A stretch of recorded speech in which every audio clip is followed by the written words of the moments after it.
Terima kasih Bu Tio. Ya. Mas Saiful, coba buka pasal 72.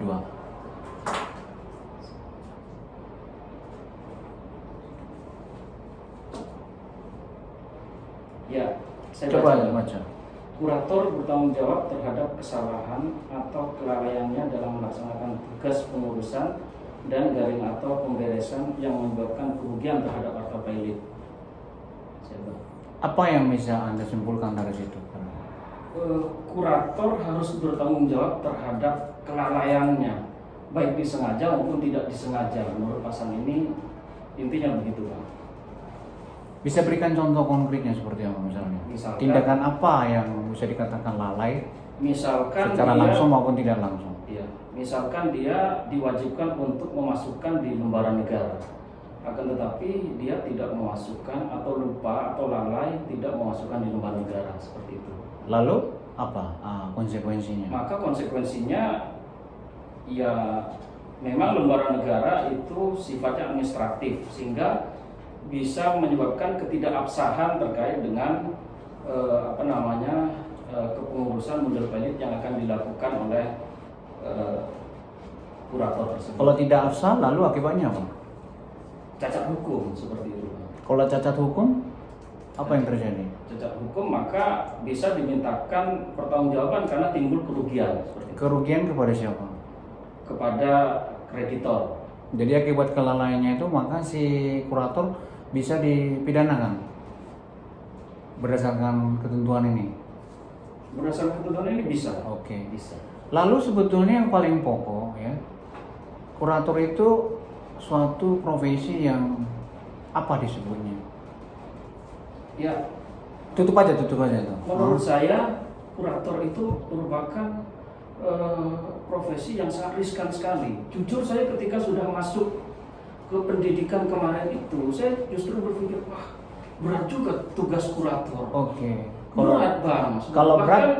Kalau berat lalu kita harus bagaimana bertindaknya? Makanya harus ada prinsip prudent, kehati-hatian. Prudent ya dengan Prudent. kejadian ini. Kurator itu disebut the most trusted person ya. Apa itu artinya? Jadi harus menimbulkan kepercayaan bagi semua pihak, tidak hanya bagi kreditor tapi debitor seperti itu. Oke. Dan kurator itu harus bekerja secara independen. Apa itu maknanya? Nah itu bang, saya punya kajian dan kemarin menanyakan kepada pemateri. Di satu sisi kurator ini pada saat pendidikan harus bersama anggota profesi, juga dilakukan oleh Kumham. Pengangkatannya dilakukan oleh pengadilan. Kemudian dia harus bertanggung jawab kepada hakim pengawas. Di satu sisi dia juga profesi baik akuntan dan advokat. Kemudian dia juga diawasi oleh anggota profesi. Makanya saya juga bingung ini independensinya dia di mana? Bisa jadi nanti setelah kita bekerja itu justru para pihak ini justru setidaknya bisa mengintervensi seperti itu. Makanya independensinya saya juga bingung juga karena 5 institusi. Artinya memang kalau dihubungkan dengan kehati-hatian memang sangat diuji atau dia sangat harus berhati-hati dalam menjalankan profesinya karena 5 institusi itu harus mengawasi dia. Apakah independensi itu sama sekali memang tidak boleh ada keterkaitan dengan institusi lain atau profesi lain? Menurut saya tambah bagus, akan tetapi harus diatur sejauh mana. Ketika itu tidak diatur, lalu apa yang menjadi ukuran bahwa kita harus betul-betul independen ya dalam menjalankan tugas? Jadi kembali kepada apa rujukannya atau Kembali landasannya? akhirnya kepada personal diri Personal masing-masing. masing-masing ya. Diri masing-masing karena sangat kompleks sekali yang mengawasi ini Oke. seperti itu, Bang. Tolong jelaskan apa sih yang dimaksud dengan etika profesi itu? Anda kan Etika profesi. dosen etika. Ya. Etika profesi adalah tingkah laku yang harus dipedomani oleh sebuah organisasi tertentu yang kalau tidak dilaksanakan oleh profesi tersebut itu akan ada yang namanya sanksi etik oleh dewan etik. Oke, biasanya sanksi pelanggaran etika itu dalam konteks masyarakat apa biasanya? Biasanya dalam konteks masyarakat bisa dikucilkan, bisa dianggap bukan bagiannya, atau bisa tidak menjadi bagian dari orang tersebut, bisa Pak. Oke, sama tidak etika dengan morality? Etika di bawah moral, meskipun tadi Undang-undang dalam sudah tingkatannya di mana? Undang-undang tingkatannya di mana? moral, etika, baru undang-undang Pak. Undang-undang tertinggi atau apa? Ketiga, kalau pohon ilmu ada di tempat ketiga. Di ketiga terbawah atau ketiga atas? Ketiga terbawah. Terbawah ya. Moral, etika, baru peraturan. Peraturan. Ya. Lalu di bawah ada Ya. adat istiadat mungkin ya. Ya, Oke. betul. Oke. Karena profesi advokat profesi kurator ini kan orang yang harus dipercaya ketika undang-undang barangkali belum mengatur secara rigid ya apa yang boleh apa yang tidak. Tapi secara common sense apa sih yang tidak boleh dilakukan oleh seorang kurator menurut Anda, Mas Saiful? Yang tidak boleh dilakukan oleh seorang kurator adalah